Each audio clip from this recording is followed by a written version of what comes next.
नमस्कार दोस्तों। आपको पता है दुनिया में 5 मेजर ओशंस हैं। पैसिफिक, अटलांटिक, इंडियन, आर्कटिक और अंटार्कटिक। लेकिन सोचो जरा, इन सब में सिर्फ एक ओशन ऐसा है जिसका नाम किसी कंट्री के नाम पे रखा गया है, और वो है इंडियन ओशन। अब सवाल ये उठता है, क्यों सिर्फ इंडिया के नाम पे? क्या ऐसी खास बात थी भारत में कि पूरा एक ओशन उसके नाम से जाना गया? चलो समझते हैं, लॉजिकली भी और हिस्टोरिकली भी। देखो जरा ये मैप। ये है इंडियन ओशन, दुनिया का 3rd लार्जेस्ट ओशन। अगर आप ध्यान से देखो तो इसका नॉर्दर्न बाउंड्री ऑलमोस्ट पूरी तरह लैंड से घिरी हुई है। ऊपर इंडिया और श्रीलंका, वेस्ट में अफ्रीका और ईस्ट में इंडोनेशिया और ऑस्ट्रेलिया। अब सोचो, इस पूरे रीजन में सबसे ज्यादा डोमिनेंट कंट्री कौन सी थी? ज्योग्राफिकली, कल्चरली और economically? Obviously India. India literally बीच में था, एक नेचुरल ब्रिज के जैसे। इसीलिए एंशिएंट टाइम के लोग, चाहे ग्रीक हो, रोमन हो या अरब ट्रेडर्स, इस समंदर को कहते थे द सी अराउंड इंडिया। थोड़ा हिस्ट्री क्लास में चलते हैं। उस टाइम इंडिया सिर्फ एक देश नहीं था, एक सिविलाइजेशन था। ट्रेड, साइंस, स्पिरिचुअलिटी, सबका एपिसेंटर। इंडिया के पोर्ट्स जैसे लोथल, भरूच, ताम्रलिप्ता और मुजीरिस वर्ल्ड के ट्रेडर्स के लिए हॉटस्पॉट थे। इंडियन शिप्स ले जाते थे स्पाइसेस, टेक्सटाइल्स, जेम्स और आइवरी इजिप्ट, मेसोपोटामिया और रोम तक। और अब सोचो, अगर आप एक ग्रीक या रोमन सेलर हो और आप ट्रेड करने जा रहे हो ईस्ट डायरेक्शन में, तो आपका डेस्टिनेशन क्या होगा? इंडिया। और किस ओशन से जाओगे? Indian ocean. इसीलिए उन्होंने कहा the sea near India. Later जब यूरोपियंस ने मैप्स बनाए तो उन्होंने उसी नाम को लिख दिया, ओशियानस इंडिकस, यानी आज का इंडियन ओशन।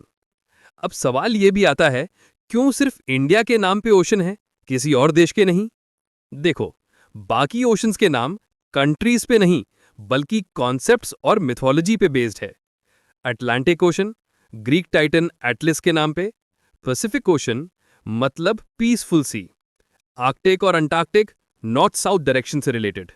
लेकिन इंडियन ओशन, वो एक सिविलाइजेशन के नाम पे है, एक देश के नहीं, एक लेगेसी के नाम पे इंडिया। क्योंकि एंशिएंट भारत एक मैरिटाइम सुपर पावर था।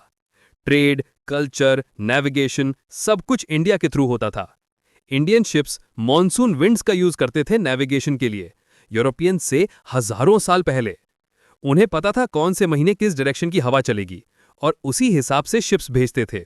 पेरिप्लस ऑफ द एरिथ्रियन सी जैसे एंशिएंट टेक्स्ट्स में इंडिया के पोर्ट्स और ट्रेड रूट्स का डिटेल्ड मेंशन मिलता है। इंडियन नेविगेटर्स ध्रुव तारा यानी पोल स्टार से डायरेक्शन निकालते थे।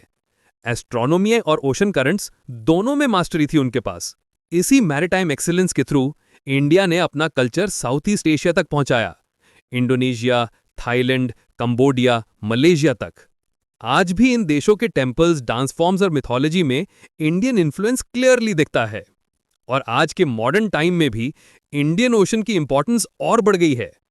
वर्ल्ड के 40% ऑयल ट्रेड इसी ओशन से होता है, और ये ओशन कनेक्ट करता है एशिया, अफ्रीका और मिडल ईस्ट को। और बिल्कुल सेंटर में कौन है? इंडिया। इंडिया की नेवी भी आज एंटी पायरेसी, डिजास्टर रिलीफ और मैरिटाइम सिक्योरिटी में मेजर रोल प्ले करती है। इसी रीजन को लेके सुपर पावर्स जैसे चाइना और यूएस भी अपना प्रेजेंस बनाना चाहते हैं, क्योंकि ये एरिया स्ट्रेटेजिक भी है और पावरफुल भी। सो दोस्तों, जब भी आप वर्ल्ड मैप देखो और उस पे लिखा हो इंडियन ओशन, तो याद रखना, ये सिर्फ एक नाम नहीं है, ये एक रिमाइंडर है, एक प्रूफ है कि इंडिया एक टाइम पे सिविलाइजेशनल, कल्चरल और इकोनॉमिक पावर था, और आज भी है। एम्पायर्स आए और चले गए, सिविलाइजेशंस उठी और गिर गईं, लेकिन भारत का नाम अब भी दुनिया के मैप पे लिखा है, पूरे एक ओशन के साथ।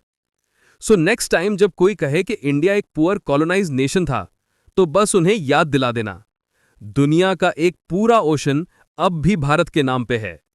That's the power of legacy, that's the power of civilization. Indian ocean, not just a name, a legacy of Bharat. ऐसे ही और इंटरेस्टिंग इंफॉर्मेशन जानने के लिए चैनल को सब्सक्राइब और वीडियो पे एक लाइक जरूर करना।